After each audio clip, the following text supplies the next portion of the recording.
Jesus. yarangiye cyagoranye ewe biri kuba birebire inzara n'ababyeyi nge nansonza gasha shani mbe nawe mwa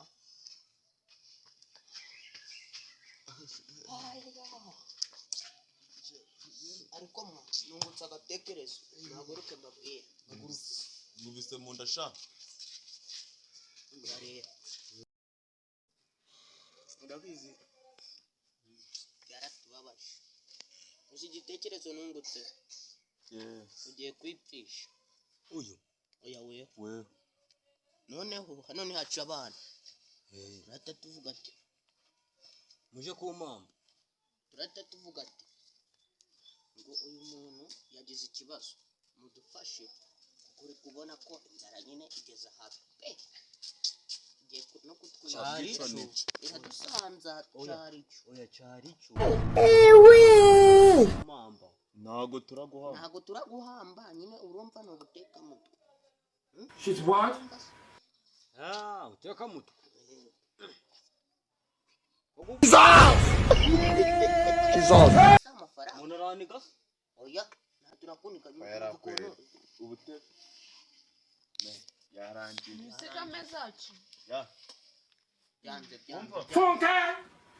Mezacu afite ikihe kibazo? yapfuye byanze Funke! Meza afite ikihe kibazo? yewe byanze She what? She's Ikibazo.